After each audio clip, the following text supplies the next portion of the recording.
Do you remember any of what happened?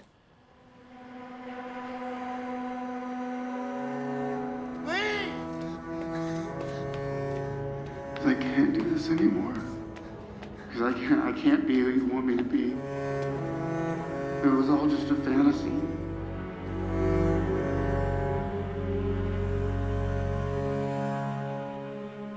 I escaped.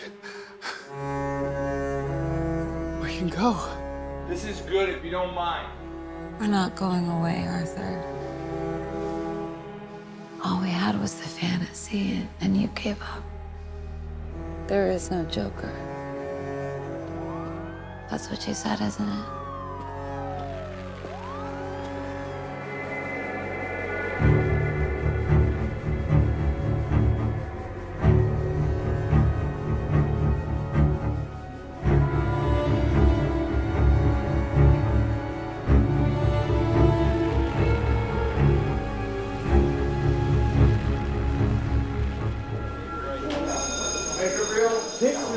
We started talking about finding a new story to tell with the character.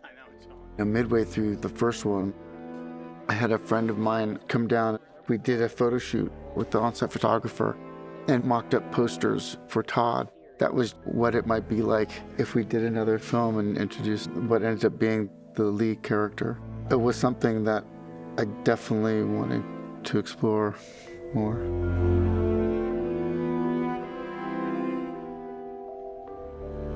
The first one was really such a huge success for us, and it was a whirlwind with everything. Also kind of the controversy of the first one. It was a lot to go through. It took a long time to kind of get over that, and then at the same time, COVID was starting, so the world felt like it was getting even crazier. Welcome to our production meeting. I think we'll just get going. We'll go through the full shooting schedule. There's a few notes. We have 66 days in LA. So that brings us to Arkham. We're basically trying to shoot in continuity for the actors and for the arc. We have basically Arthur, 10 SAG inmates, 2 stunt inmates, and then 26 background. And then guards, we have Jackie, another 8 SAG guards, and then 2 stunt guards, which can swing into action for any of the takedowns and inmate control. Big day today. Better put on a happy face. I'm really excited about this film. It's going to be crazy. It's going to be really hard. And here we go. So get into it. Okay, guys, back to work. Movies tend to hold a mirror up to sort of society or where we're at that moment, culture at least. Well, Arthur says in the first one, is it just me or is it getting crazier out there? Is it just me? Or is it getting crazier out there? Which I think if you're watching it, you're going, yeah, no, it's not just you. And in this film, we were more thinking what the world needs now is love.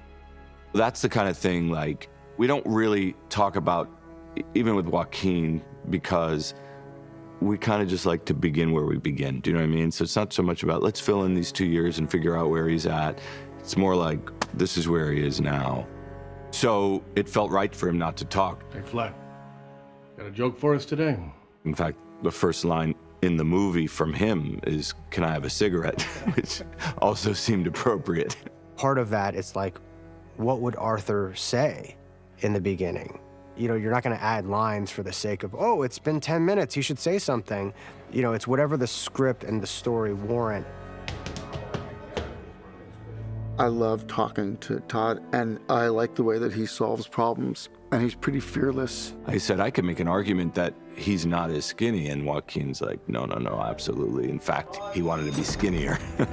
He really doesn't run from what might be uncomfortable. You're spending 6 months with somebody, you just want to be able to like them and be able to have an argument with them and then be able to talk to them and be friends the next day. Somebody who is throwing shapes. I can't stand people who throw shapes on set. But somebody like Joaquin who has the integrity of what he's searching for, there's a generosity. It's not a selfishness. He's endlessly generous in what he's trying to achieve.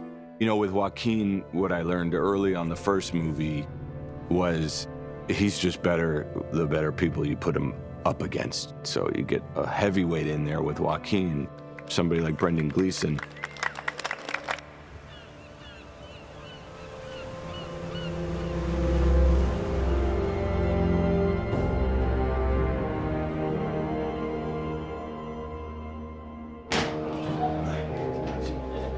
Welcome to Joker. You know, we're going to start as far as our workflow with the crane shot that we rehearsed the other day, with the guards opening up the cells. Stand by for a quick sec. From a safety standpoint, we're not going to have everybody on the crew hanging out up here. It's going to be combatants only. Have a great day, so let's have at it. Thank you. It feels so real to be here and a little scary. It doesn't feel like Hollywood. It feels like a human experience that you can connect to on so many levels. Todd and Francine Maisler, the casting director, and all the people involved in assembling this mosaic of inmates, lunatics, criminals. It's spectacular. The reality of it is very much a reality that you would never want to be a part of.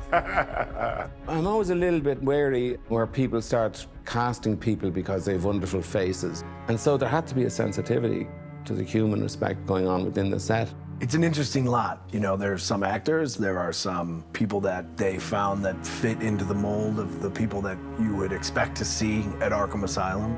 A couple of guys have actually done time in places like this. Now that I've got to know so many of them in character in this world, you start to feel like you're all part of one big living, breathing organism of potential danger. The fact that some people think that Arthur Fleck is a martyr is sick. It's a powder keg. So Ricky's getting dragged out, and somebody's yelling, "Leave him alone." And there's a little bit of protest and a little bit of clamoring still. Calm down! So calm down, it means calm down. Have you gotten to meet Joaquin? I don't know who Joaquin is. The Joker. Oh, yes, he spoke to me today. He asked me how I was doing. I told him I'm doing fine. He said, cool. I said, cool. And he went on about his business, finished acting. He's a nice person, though. Everyone is just real people, and that's something that I feel like brings that aspect to the last movie and this movie as well. I was sitting outside the apartment. The lady stopped and interviewed me and told me I fit the part. All very strange, because to have two people want to come up to your room and take pictures of you and video of you sounds suspect at best. But they explained what was going on, and I figured it was, I like movies, and I had a real interest in being involved in movies, so I kept saying yes. There's some extraordinary things that came of it, and sometimes you just say, I don't know if that person is a brilliant actor or not. Yeah, I just didn't know. It was fabulous, and it didn't matter. You want it to feel as grounded in reality as possible. So that goes with wardrobe and background players to set design. Rolling? Rolling. 2 years ago, the name Arthur Fleck hit Gotham like a hurricane. The fact that Todd Phillips and Joaquin Phoenix are secure enough to go with their instincts is unique. There's this authenticity. It doesn't look like a film that's been designed by a committee.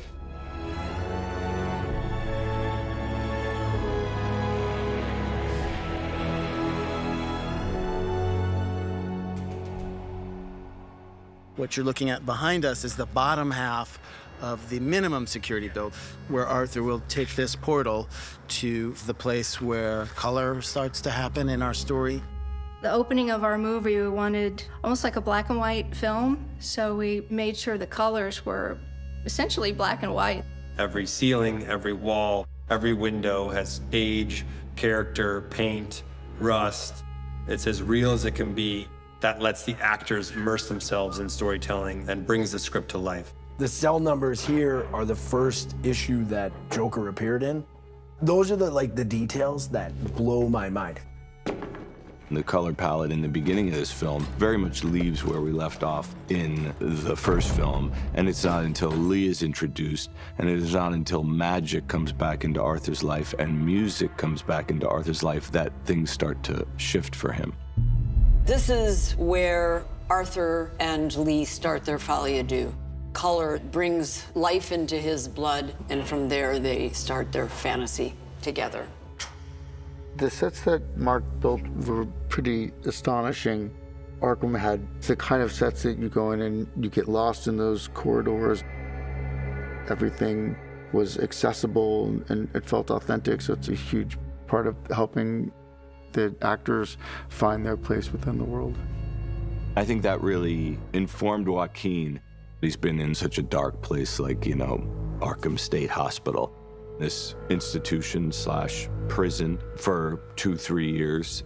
He's just absolutely disconnected. He's lost whatever spark he had at the end of the first film, whatever life he had in him at the end of the first film, and we're kind of meeting a beaten down, broken Arthur. Can I have a cigarette?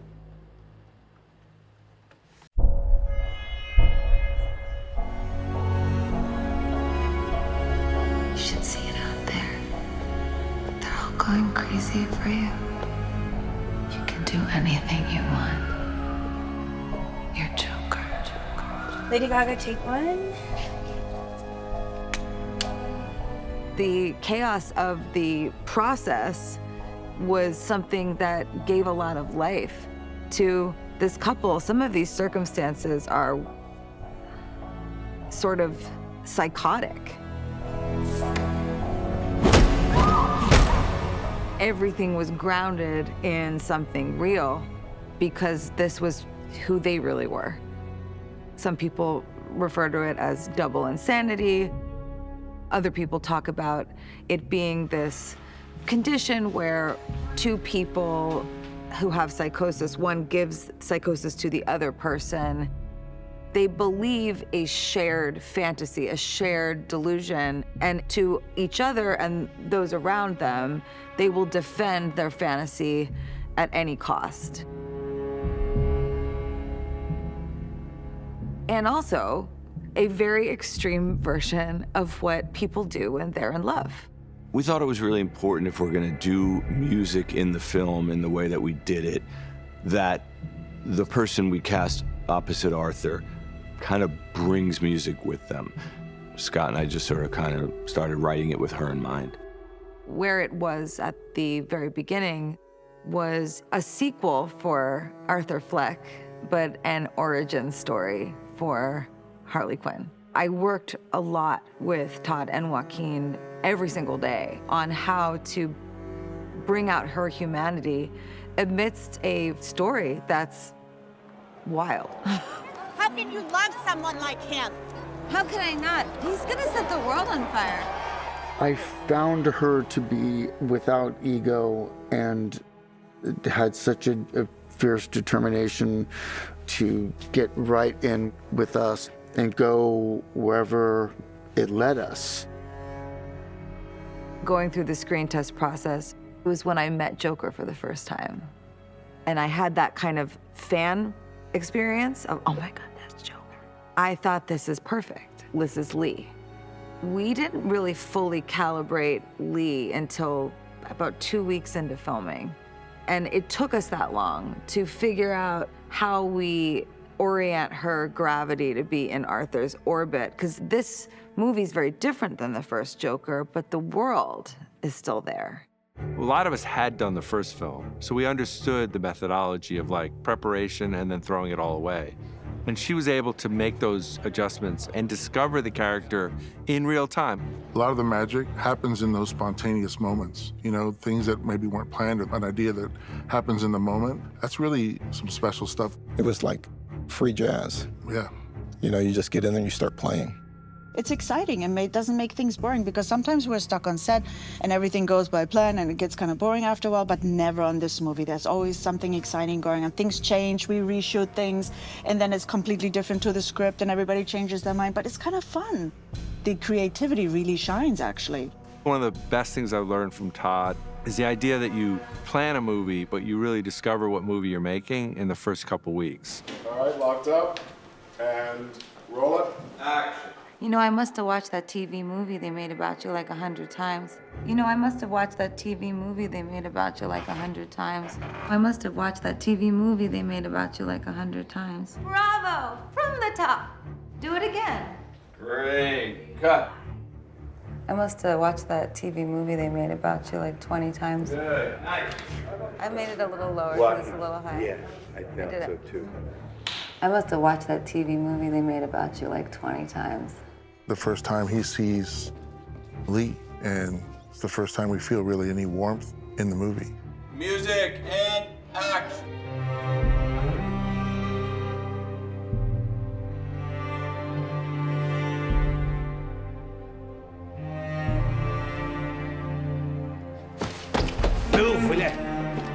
Good. B word is so different from the E and the F word, where Arthur comes from. You know, I used color and print in ways that I didn't in the other part of Arkham. We had Harlequin print on the sweaters, but it was very subtle, the sort of hint of who she would be. Even like my underwear was chosen perfectly to be something kind of immature. I had this sort of thought in my mind that Lee was kind of younger in her mind than she was in real life. I'm so thrilled about the fantasy costumes. They're so much fun. It was just a really great break from gritty reality, if you will. I said, hey, I think it could be interesting if we see these two through the lens of Fred Astaire and Ginger Rogers dancing as a fantasy of theirs. Over time, we started to question, you know, is this really their fantasy?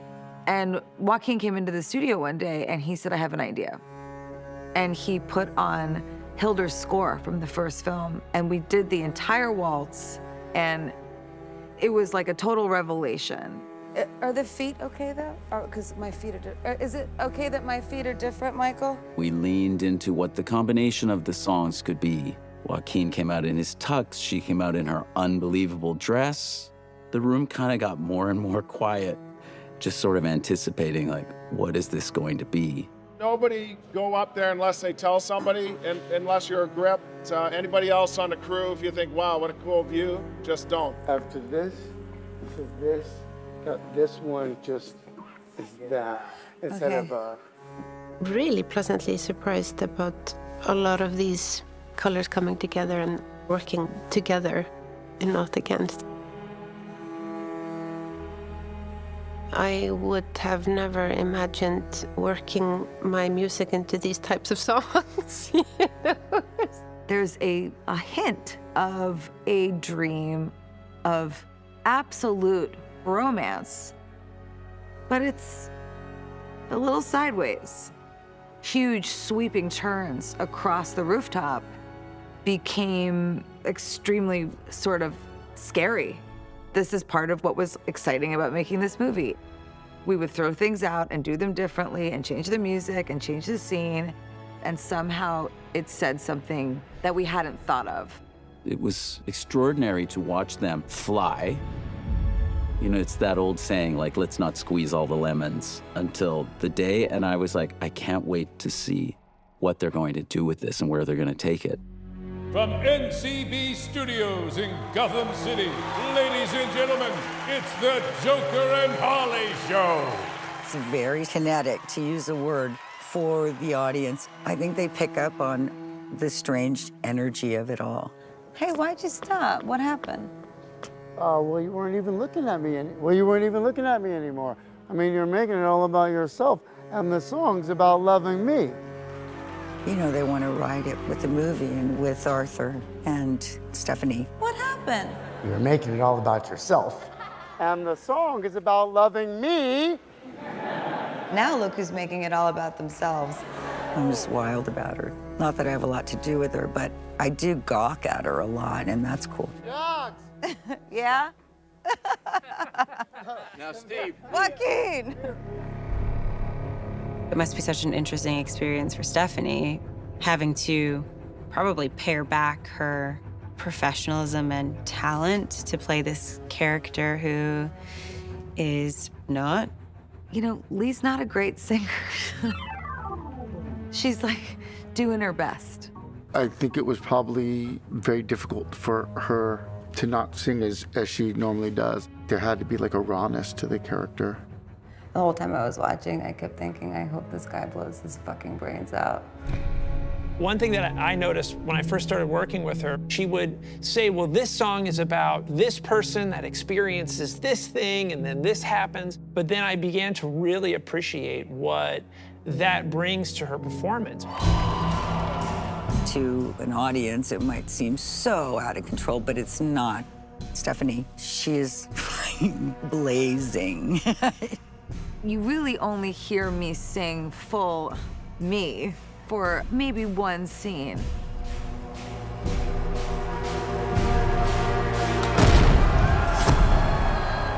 To me, the birth of Harley Quinn is when Arthur rejects Joker. I wanted to come out here as Joker, and I was gonna go on an angry rant. And Harley has fully retreated into a fantasy to survive without him. And at the end, she kind of discovers who she's gonna be for the rest of her life. When we have big heartbreak, it kind of just defines who we are. The diamond eyes that I created was meant to really celebrate Joker. Harley is Lee's Joker makeup mixed with her tears. She is brokenhearted, but she will go on that way. And that's the only way she can go on. I always knew who Lee was inside, but I never came to set with a preconceived idea. In fact, I worked really hard to throw those ideas away and just try to be as honest as I could in every scene. And because Joaquin does it different every time, it was important that Lee did too.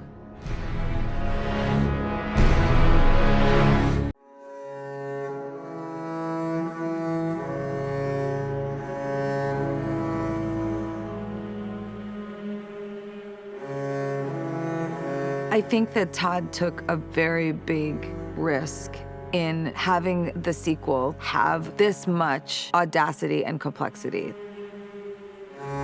We didn't want to do a sequel that was a rehash of the first film. We wanted the movie to feel entirely different. I got a call from Todd, said he's working on something big, said it's going to be musical. I said, that's crazy and that's the best. Take my hand, stay here, my friend. I'll find my way back to you. Things just cannot be said in the scene. It had to be said in song and in dance. This idea, something I talked to Joaquin about really early on, was that Arthur has music in him. We just thought that was a logical leaping off point for the sequel. There's always a joker in the pack. There's always a lonely clown. It started off very early. We put together, kind of a playlist with really specific versions from certain artists. Todd did this amazing job of picking all these classic songs that really served the story. It always wanted to feel like stuff that Arthur knew, that maybe his mom played, in the apartment or when he was growing up. Wanted to embrace the kind of old school vibe of music. We worked really hard to find everyone's voice in the movie. In the early sessions with Stephanie and Joaquin and Todd, we were still trying to find the tone of the arrangements, so it's kind of a lot of R&D work that we didn't quite solve before we started shooting. I think the first one we came up with was For Once in My Life, which kind of captures Arthur's desire for human connection. It's one of my favorite things to do. To take some of the greatest songs ever and reinterpret them through the arrangement for a particular scene, for a particular mood. If someone's sitting at a piano, let's say, and they're playing like really basic chords, that's the song. And then the arrangement is all the other stuff. It's just a lot of taking those original references and sort of giving them a whole new life. It became obvious that we wanted it to feel spontaneous. You can't pre-record it in a studio a month and a half before you shoot the film and expect the actors to have the emotion that they're supposed to have behind the song. So really the only way to solve that is to sing it live on the day in the space. Answering, Arthur. How's it make you feel? You scared? So that was exciting and maybe challenging because it felt like we had to actually go out there and perform live and perform the songs in ways that felt accurate.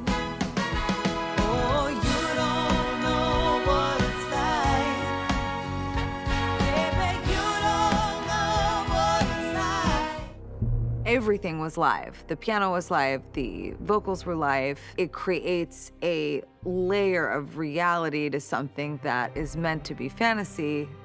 Recording live was definitely the only option. Gaga wasn't going to have it any other way, especially after Star is Born. I know we were trying to push the boundaries even further and just lean more into the raw emotion of the story. It's a little more challenging to shoot, but yeah, we got two incredible performers. Our pianists accompany them as the scene progresses, so they're not trapped to the track or to the timing of the music. They get to act first. Gaga came with Alex Smith. They have a long history together. We're definitely at church today. Alex is a monster piano player, so Stephanie was very smart to sort of advise, and it gave us a very natural experience that could wind in the Joker world and out of it. Alex was off camera while we were in the scene, and I could hear him. He would begin to play the song that was in the scene, and I would sing, and he would follow me wherever I went. Gonna build a mountain. Gonna build it high. I'm reacting to her. If she goes a little bit faster or a little bit slower or changes the phrasing in a certain way, I can orchestrate it based on what happened in the moment. I don't know how we're gonna do it, only know we're gonna try.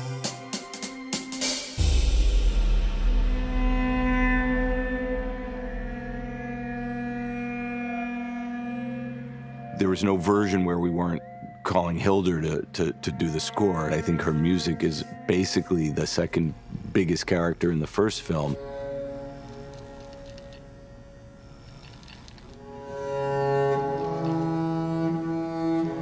I always felt like the character and Hildur were always very closely tied together. So it was exciting to know that she was coming back. For the first film, I wrote a lot of the themes before they shot the film. So it informed, quite a few of the performances. Some of the score will overlay parts of the songs, so there's kind of a blending, dovetail transition. For example, For Once in My Life or Bewitched, we wanted to Hildurize them, put her sound into those standards, and it really makes those standards feel like they are part of our film. I would have never imagined, working my music into these types of songs. Yeah, great. That was fantastic. And there is this, what kind of instrument can we use for this movie? What is fitting, what is not? She has a plethora of weird instruments. I had some new instruments for this one that I was very excited about. Basically, right before I had my recording session, someone broke into my house and stole it. So I had been planning this recording session for weeks. Started thinking, okay, what else can I do? A couple of friends of mine who father and son instrument builders from Iceland, and I said, hey guys, I have a week. Can you please build me a couple of instruments? So Úlfur Hansson, he helped me set up what I call a string prison, which was electroacoustic, electromagnetic harp situation. So there's very, very long strings that are this very strange, sad sound that really belongs in this. Music plays this kind of critical role in this film of expressing the bigness and the complexity of love. It's messy. Lots of things are true at the same time. What we really tried to stay away from in the film is just they break out into song. There's always a reason, something that pushes them into that I think it's a phenomenal way to tell this story. It's a real love story with music.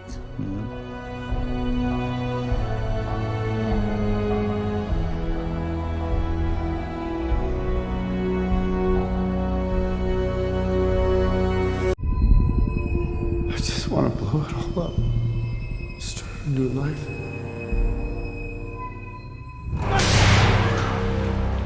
They're gonna burn the whole fucking city down now. Knock. Knock. Who's there? Arthur Fleck. Arthur Fleck, who?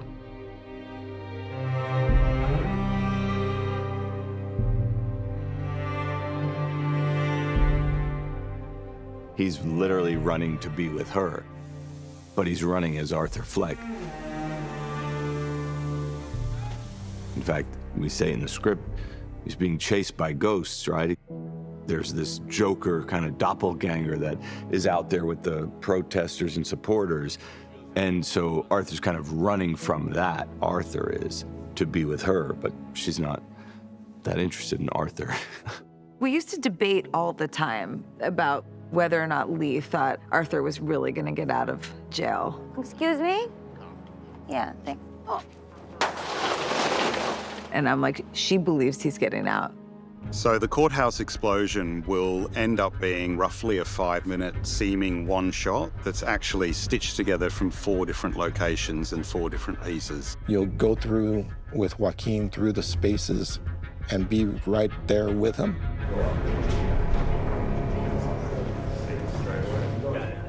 When you start doing stuff like that, everybody on the set really gets into that kind of stuff.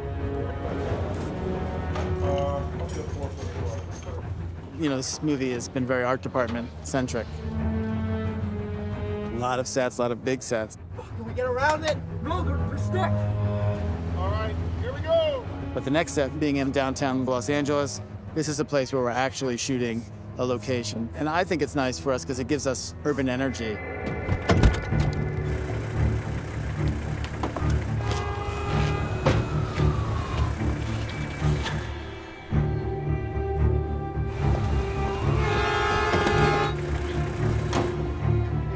I just think those buildings are so beautiful on this side. If you went down there and you took a right and just drove straight to these cars.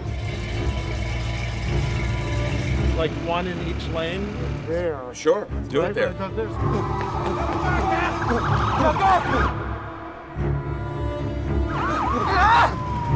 There are cuts within that long shot. It becomes more incumbent upon camera and visual effects to make those cuts work. This was the whole thing, is to shoot it here in LA because this is where Todd's team was from, but we had to go to New York to make the connections to all the exterior locations. This has gone against everything I believe in, having a rap party before we're rap. I don't think that people realize the hellscape we are about to enter in New York. This is the best crew I've ever had on any film. We're almost there. Yeah. Thank you guys.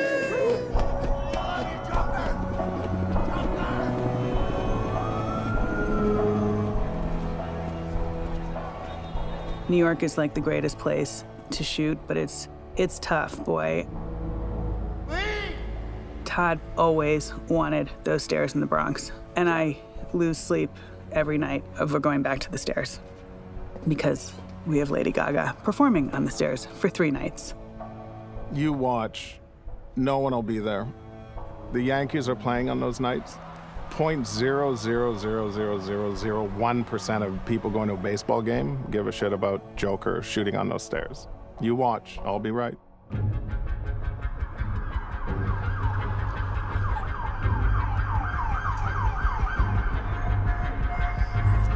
We are in New York City. The moment we're setting up to do right now is Arthur arriving. Personally, it's very nice because I'm at home in New York, where I belong. There were some moments that I had to work very hard to not see the fans that were waiting for us or paparazzi, people that were taking pictures. I had to stay in the scene and not be distracted by New York City. We are at Joker Stairs, is what they call it now, but it's in the Bronx. And although I know the Bronx is the Bronx, it's good. I love it here. The Bronx presented a really difficult challenge. The neighborhood embrace us, and that's all because of David Webb and his crew and how they treat the neighbors and make them included, and we hire local kids to work on the set. But it's sort of this onslaught of outsiders that come. So it made the filming in New York way more difficult. Joaquin and I, we kind of lean into that, and we just go, hey, this is what it is. I mean, honestly, that was the end of the movies the last couple of days.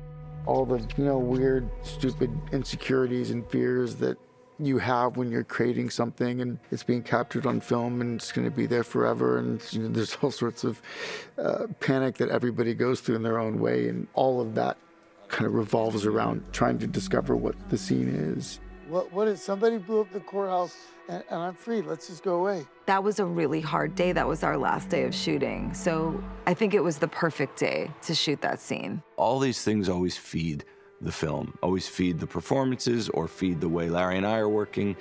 So while it might be, oh man, we're so fucked today, it always ends up working out in favor of the movie. Obviously, Joaquin is amazing, and she was like, I was actually riveted by her. Her look and all is super cool, really cool. I think it's so interesting that Arthur says there's no Joker, and she's like, I'll be on the staircase. It's heartbreaking for Arthur, but she just can't be around someone that is telling her that it's not real. Because everything she is Joker. We talked about what happens when a hurricane hits a tornado. Don't panic!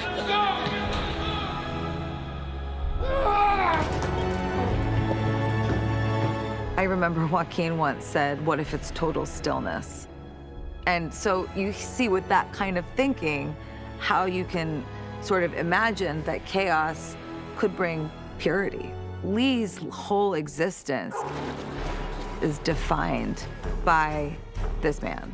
Like, she just loses herself. You fucker! And then at the end, she kind of discovers who she's gonna be for the rest of her life. And that's love too. When we have big heartbreak, it kind of just defines who we are. Well, she just realizes that she put this on him, that he was always really just Arthur. The first film, weirdly, was kind of similar thematically as far as the struggle, between Arthur and Arthur's shadow self, which kind of this idea that, we all walk around wearing masks in life. And what happens when you take that mask off and be your true self? In Arthur's case, it was putting on a mask, which really confuses it all, that made his true self come out, we thought,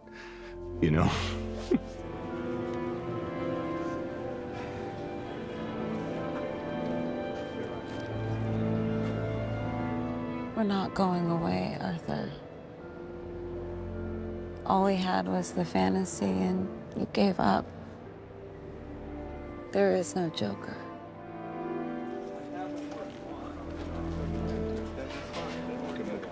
We have it. I went back and looked at the end script.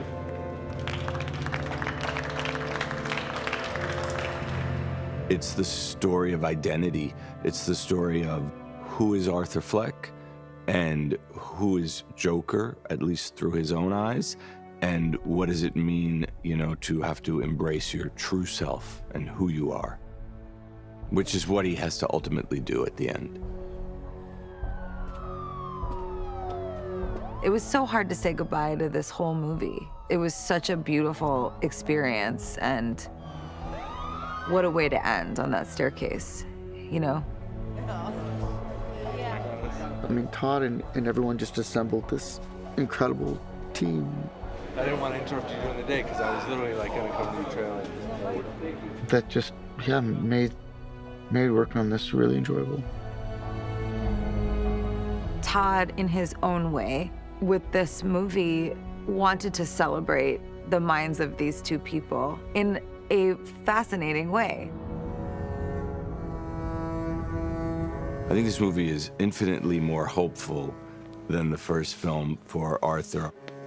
In the film business, particularly in Hollywood, When you make hit movies, you get goodwill, goodwill from the studios, but that goodwill is very perishable, so you have to use it quickly.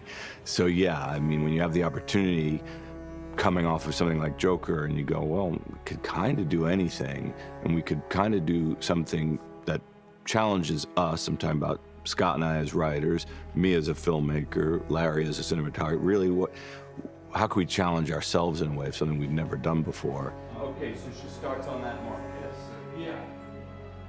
I think it was very, very brave and bold, and I think that it's a testament to him as a director that he would rather be creative than tell a traditional story of love.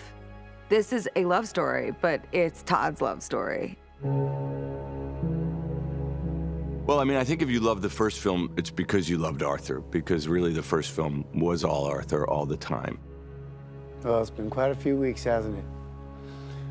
We have heard every gruesome story of my life. It was not because of what Larry and I did, the way we shot it, not because of the sets that Mark built. It was because of this love for the character that Joaquin created. So we just thought, well, if we lean into that, and we really lean into taking Arthur apart and breaking Arthur down by the end of it, it just felt right.